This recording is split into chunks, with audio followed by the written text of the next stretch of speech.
Today, we are going to make some grass. No, I'm not in Colorado, so it's not going to be that kind of grass. It's our techniques that are so simple and sensible, your mowers have practically built themselves.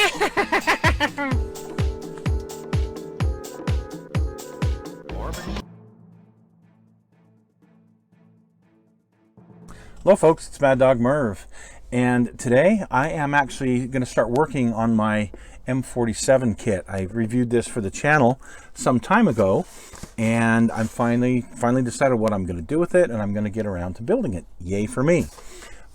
What's interesting about Patton M47, so there's a whole series of tanks from the M60, M48, M47, M46, all named Patton, after General Patton. Great, and he was a great tank commander, I get that. But it's just funny, you don't have one specific tank named Patton, you know. But this design is, you know, the M26 design, the Pershing design. Just they've changed the hull and of course put a different turret on it. But my point being, in the Pershing series, the M26 series, there were some tanks before that were very similar in the hull design, and there were some afterwards. And we've actually talked about some on the channel. But today, what we're going to talk about, it's called an M32. And the M32 was kind of an upgraded, they felt the armor wasn't sufficient on the M26 in late World War II for the monster guns that were being produced by Germany at the time. And so they looked at doing a heavier armored version of the M26 and putting a much higher velocity gun on it. We'll talk about all of this stuff here in just a minute, but this is for my World of Tanks series, and I've played with this tank a few times in World of Tanks.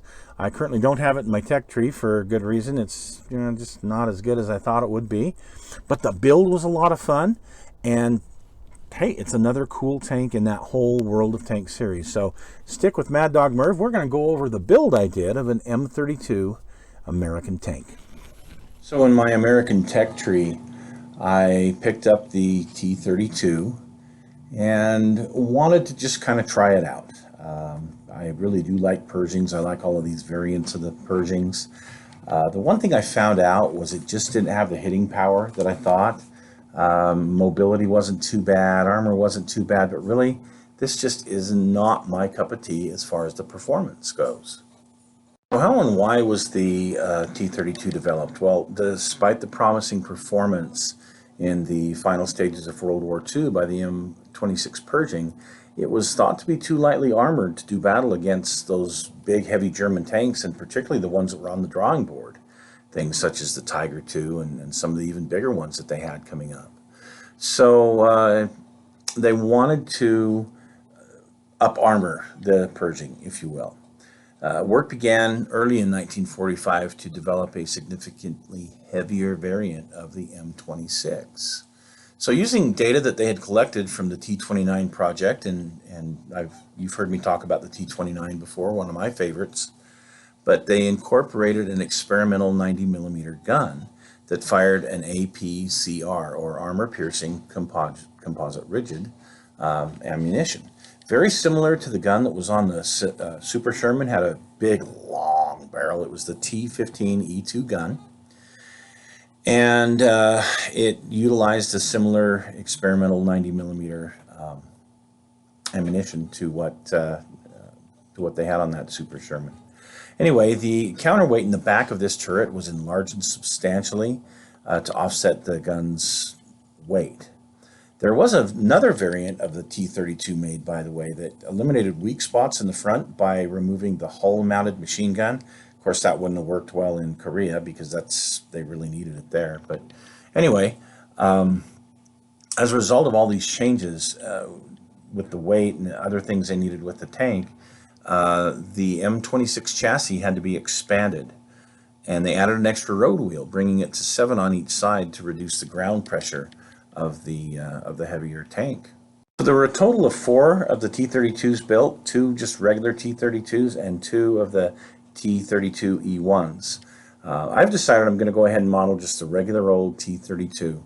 And after the war ended, of course, the idea was scrapped, and they scrapped these tanks. So let's go ahead and take a look at my build. I used the Hobby Boss T26E4 late production Pershing for this. It was just a kit that I had laying around, and I knew I was going to have to lengthen the hull.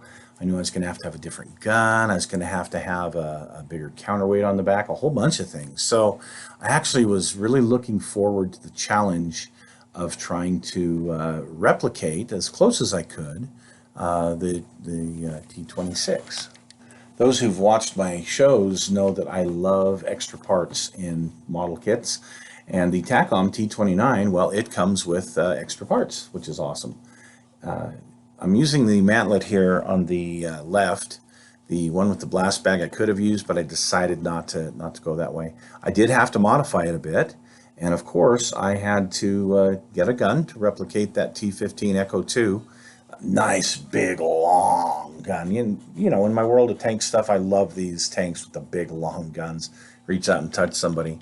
You can see here on the mantlet, I've modified it a bit, and I took a wheel back from a 1/25th scale Dodge Charger and used that for that ring right there at the mantlet. It's not perfect, but it's as close as I could get to the real thing, and I think it turned out pretty good.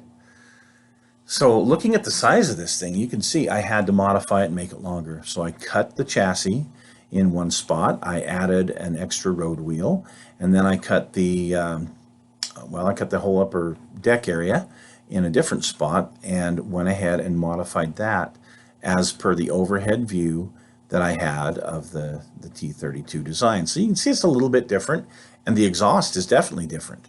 That was easy enough to do because, well, the T29 kit comes with, you know, just that kind of exhaust, so that was easy enough. Anyway, yeah, you can definitely see how it's lengthened. The color scheme that I decided to use for the T32, I got off of World of Tanks, and I think it's like a Taiwan military summer camouflage, something like that.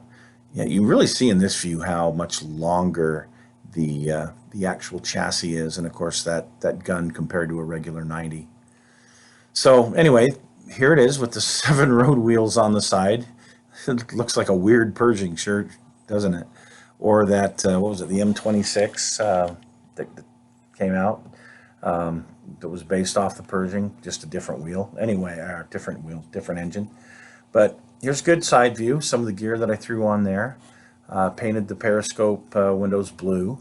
And I also put a 30 caliber machine gun up there by the commander's hatch, in front of the commander's hatch for his use. I thought, well, yeah, just like in late World War II, that's what they had on a lot of the M4s, so went ahead and did that for the commander. You can see I put a red recognition panel there on the back end. What you would have had, I tried to make this up like the end of World War II, or if we'd gone into 1946 and the invasion. Here's a great picture of the counterweight, the correct counterweight at the back of the turret.